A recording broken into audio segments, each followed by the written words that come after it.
사도신경으로 우리의 신앙을 고백하겠습니다. 전능하사 천지를 만드신 하나님 아버지를 내가 믿사오며 그 외아들 우리 주 예수 그리스도를 믿사오니 이는 성령으로 잉태하사 동정녀 마리아에게 낳으시고 본디오 빌라도에게 고난을 받으사 십자가에 못 박혀 죽으시고 장사한 지 사흘 만에 죽은 자 가운데서 다시 살아나시며 하늘에 오르사 전능하신 하나님 우편에 앉아 계시다가 저리로서 산 자와 죽은 자를 심판하러 오시리라. 성령을 믿사오며 거룩한 공예와 성도가 서로 교통하는 것과 죄를 사하여 주시는 것과 몸이 다시 사는 것과 영원히 사는 것을 믿사옵나이다. 아멘. 오늘 우리에게 주시는 하나님의 말씀은 마가복음 14장 43절로 끝절 72절까지의 말씀입니다. 마가복음 14장 43절로 72절까지의 말씀, 제가 봉독합니다. 예수께서 말씀하실 때 곧 12 중에 하나인 유다가 왔는데 대제사장들과 서기관들과 장로들에게서 파송된 무리가 검과 몽치를 가지고 그와 함께 하였더라. 예수를 파는 자가 이미 그들과 군호를 짜 이르되 내가 입맞추는 자가 그이니 그를 잡아 단단히 끌어가라 하였는지라.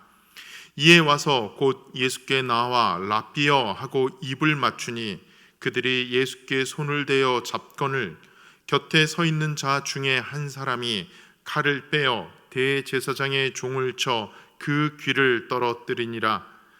예수께서 무리에게 말씀하여 이르시되 너희가 강도를 잡는 것 같이 검과 몽치를 가지고 나를 잡으러 나왔느냐? 내가 날마다 너희와 함께 성전에 있으면서 가르쳤으되 너희가 나를 잡지 아니하였도다. 그러나 이는 성경을 이루려 함이니라 하시더라. 제자들이 다 예수를 버리고 도망하니라.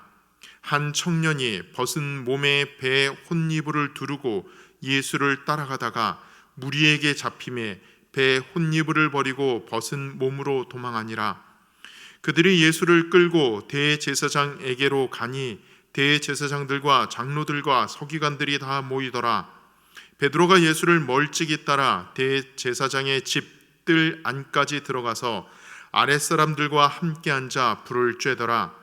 대제사장들과 온 공회가 예수를 죽이려고 그를 칠 증거를 찾되 얻지 못하니 이는 예수를 쳐서 거짓 증언하는 자가 많으나 그 증언이 서로 일치하지 못함이라.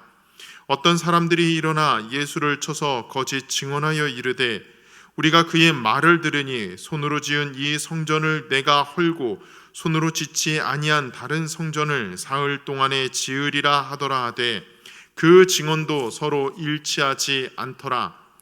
대제사장이 가운데에 일어서서 예수에게 물어 이르되 너는 아무 대답도 없느냐? 이 사람들이 너를 치는 증거가 어떠하냐 하되 침묵하고 아무 대답도 아니하시거늘 대제사장이 다시 물어 이르되 내가 찬송받을 이의 아들 그리스도냐? 예수께서 이르시되 내가 그니라. 인자가 권능자의 우편에 앉은 것과 하늘 구름을 타고 오는 것을 너희가 보리라 하시니 대제사장이 자기 옷을 찢으며 이르되 우리가 어찌 더 증인을 요구하리요? 그 신성 모독하는 말을 너희가 들었도다. 너희는 어떻게 생각하느냐 하니 그들이 다 예수를 사형에 해당한 자로 정죄하고 어떤 사람은 그에게 침을 뱉으며 그의 얼굴을 가리고 주먹으로 치며 이르되 선지자 노릇을 하라 하고 하인들은 손바닥으로 치더라. 베드로는 아랫뜰에 있더니 대제사장의 여종 하나가 와서 베드로가 불 쬐고 있는 것을 보고 주목하여 이르되 너도 나사렛 예수와 함께 있었도다 하거늘 베드로가 부인하여 이르되 나는 내가 말하는 것이 무엇인지 알지 못하고 깨닫지도 못하겠노라 하며 앞들로 나갈새 여종이 그를 보고 곁에 서 있는 자들에게 다시 이르되 이 사람은 그 도당이라 하되 또 부인하더라. 조금 후에 곁에 서 있는 사람들이 다시 베드로에게 말하되 너도 갈릴리 사람이니 참으로 그 도당이니라.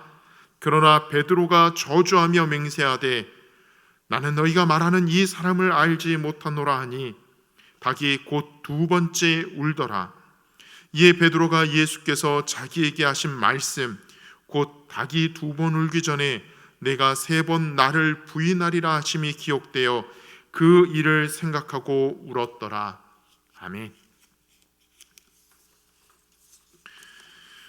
오늘 저는 예수님이 잡히시던 날 밤 베드로의 실패를 가지고 하나님의 은혜를 나누고자 합니다. 오늘 말씀을 길게 읽었습니다. 43절부터 72절까지의 말씀. 예수님이 잡히시던 날 밤 어떻게 유다에게 배반을 당하고 어떻게 많은 곤욕을 치르셨는지, 그리고 사랑하는 제자 베드로에게 어떻게 배신을 당했는지가 자세히 기록되어 있는 말씀입니다. 오늘 우리는 고난일을 보내고 있습니다. 오늘 하루 동안 주님의 말씀을 묵상하시며 주님의 고난을 묵상하시며 지내시길 바랍니다. 오늘 우리가 읽은 이 말씀, 특히 베드로의 실패, 이 부분은 우리가 너무나도 잘 알고 있는 말씀입니다. 특히 모든 복음서가 베드로의 부인을, 베드로의 실패를 아주 자세히 기록을 하고 있습니다. 여러분, 이 일은 은밀한 사건이기 때문에 베드로 자신이 말하기 전까지는 그냥 아무도 모르게 묻히는 일이었습니다. 이 일이 초대교회에 전해지면은 베드로의 지도력과 권위는 크게 손상을 입을 수도 있는 것이었습니다. 그런데 베드로는 자신의 이런 모습을 교회의 성도들 앞에 고백을 합니다. 드러내 보입니다. 왜? 이 베드로가 예수님의 사랑을, 하나님의 은혜를 경험했기 때문에, 성령님의 능력을 경험했기 때문에 이 일을 드러내 보일 수 있었던 것입니다. 예수님께서는 베드로가 이 실패로 모든 것을 마감하고 회안의 그 삶을 사는 것을 그대로 내버려 두지 않으셨습니다. 다시 살아나신 예수님을 보십시오. 이제 우리가 앞으로도 읽겠지만은 다시 살아나신 예수님은 마가복음에 보면은 예수님을 찾아온 그 여인들에게 말씀하십니다. 베드로에게 먼저 가서 이 부활의 소식을 전하여라. 베드로를 먼저 생각하셨던 것을 보게 됩니다. 그리고 부활하신 예수님께서는 베드로를 만나 주십니다. 그것도 두 번이나 만나 주십니다. 줄인 배를 움켜잡고 있는 베드로에게, 밤새 수고한 베드로에게 조반을 먹이시면서 시장하지 나와 같이 아침을 먹자 말씀하시며 베드로의 상처를 어루만지셨던 것을 우리는 요한복음의 말씀을 통해서 기억을 합니다. 베드로에게 사랑을 확증시켜 주십니다. 그리고 사명을 확인시켜 주시며 그를 다시금 세워주시고 그의 상처를 어루만져 주십니다. 그런 예수님을 우리는 성경에서 보게 됩니다. 있는 모습 그대로 받아주시는 주님을 만나게 됩니다. 이 베드로의 모습, 모든 성경에 기록되어 있는 것을 우리는 보게 되죠. 자, 이제는 그 베드로의 모습에서 다시 한번 시각을 돌려 마가복음이라는 책으로, 복음서로 한번 돌아오겠습니다. 마가복음을 처음 읽었던 사람들은 누구일까? 이 말씀을 처음 들었던 사람들은 누구일까? 바로 박해의 직면에 있던 초대교회 성도들이었습니다. 네로 황제의 박해 이후 기독교에 대한 대대적인 박해가 시작되었던 시대, 유대인들에 대한 박해만이 아니라, 유대인들로 인한 박해만이 아니라 이제 로마라는 국가에 의한 대대적인 박해가 시작되었던 그 시대, 그 초대교회 성도들이 바로 마가복음을 들고 읽었던 사람들입니다. 그들은 오늘 자신들의 박해 앞에서 예수님의 고난당하심을 바라봤을 것입니다. 자신들의 흔들리는 믿음 속에서 깨어 기도하지 못하고 신앙을 지키지 못하고 실패하는 베드로의 모습을 보았을 것입니다. 그들은 오늘 말씀을 읽으면서 이렇게 서로에게 질문을 했을 것입니다. 우리에게 박해의 현장이 있는가? 그럼 예수님처럼 당당히 그 박해자들 앞에 서라. 그리고 그리스도인이라고 고백하라. 그것이 신앙의 길이다. 그것이 하나님 나라를 이루는 길이다. 서로 격려하며 자신들의 흔들리는 그 신앙을 붙잡았을 것입니다. 또 박해의 현장에서 믿음이 흔들린 성도들은 제자들을 바라봐라, 베드로를 바라봐라. 그들도 두려워 떨었다. 제자들은 도망쳤고 베드로는 저주하며 부인까지 하였다. 그러나 사랑의 주님이 그들의 허다한 죄와 허물을 덮어주시어 주님의 제자의 삶을, 사도의 삶을 걸어가게 하시고 있다. 너희가 위대한 교회의 지도자라고 따르고 있는 그들도 예수님의 십자가 앞에서 두려워 떤 적이 있었다. 그러니 깨어 기도하고 주님처럼 담대히 믿음을 가져라. 믿음이 흔들렸던 베드로처럼 회개하고 주님의 사랑을 다시 한번 경험하고 너희들의 주님을 향한 사랑을 확증하여라. 그것을 기억하고 확인하고 다짐하며 흔들렸던 믿음을, 박해 앞에 흔들렸던 믿음을 다짐하였을 것입니다. 다잡았을 것입니다. 오늘 이 시대를 살고 있는 우리 가운데, 우리가 생활하는 이곳에서는 더 이상 박해는 없습니다. 초대교회 성도들이 직면했던, 마주섰던, 목숨을 위협하는 그러한 박해는 없습니다. 그러나 지금 전염병으로 인하여 교회에 대한 시각이 많이 달라졌습니다. 교회에서 만든 마스크를, 우리 교회에서 지역사회를 위해서 만든 마스크를 이제 연로하신 지역에 계신 어르신들과 성도님들에게 전해드리러 주변 아파트를 다녔습니다. 그렇게 주변 아파트를 다니다가 한 미용실 앞에 써져 있는 문구를 보았습니다. 교회 갔다 온 사람은 출입을 금함, 교회 다녀온 사람은 들어오지 마시오. 어떤 목사님은 교회 근처 설렁탕 집이 코로나19 이 전염병으로 인하여 어렵다 하여 교회라 밝히지 않고 단체 예약을 하고 가서 식사를 하고 계산을 하시는데 주인이 이런 말을 하였다고 합니다. 교회에서 오신 줄 알았더라면 예약을 받지 말 걸 그랬습니다. 그 문구를 보고 그 이야기를 듣고 참 믿음이 흔들리고 괴로웠습니다. 어찌해야 하나 하는 말만 되뇌었습니다. 박해는 아닌데 교회가 저들에게 어떻게 다가가야 하나 하고 괴로웠습니다.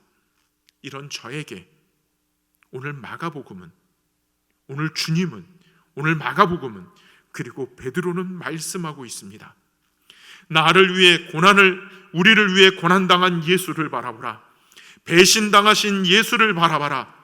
고난의 현장에서도, 죽음의 현장에서 끝까지 나를 사랑하셔서 내가 너희를 구원할 그 메시아다, 나를 믿으라 말씀하시고 외치셨던 예수님을 바라봐라. 그리고 실패했던 베드로를 바라봐라. 또한 그를 회복시켰던 주님의 사랑을 바라봐라. 마가복음을 처음 읽고 박해에 당당히 임했던 초대교회 성도들을 기억하여라.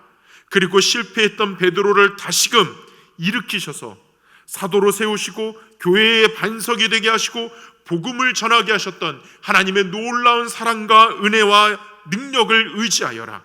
그럴 때 우리가 약점이 있고 실패가 있더라도 그것 때문에 신앙의 길을, 믿음의 여정을 가는데 주저한다 할지라도 주님은 있는 모습 그대로 우리를 안아주시고 사랑하십니다. 베드로를 만져주셔서 진정한 반석이 되게 하셨던 것처럼 우리를 만져주실 것입니다. 그 믿음을 가지고 오늘 이 고난일 깨어 기도하며 주님 앞에 한 걸음 더 가까이 나가는 저와 여러분이 되시기를 주님의 이름으로 축원합니다. 기도하시겠습니다. 사랑과 은혜가 많으신 하나님, 오늘 고난일 저희가 주님 잡히시던 날 밤 베드로의 말씀을, 베드로의 일을 기록한 이 말씀을 듣습니다. 하나님, 저희들 그렇게 주저하지 않게 하여 주시옵고 주님을 바라보고 또 베드로의 실패를 바라보며 다시 한번 믿음으로 일어서는 저희들 되게 하여 주시옵소서. 세계가, 우리 이웃들이, 그리고 교회가 참 어렵습니다. 질병으로 어렵습니다. 하나님, 이때 우리들의 흔들리는 믿음을 다시 한번 붙잡아 주시옵고 일으켜 세워 주시옵소서. 이 모든 건 예수님의 이름으로 기도합니다. 아멘.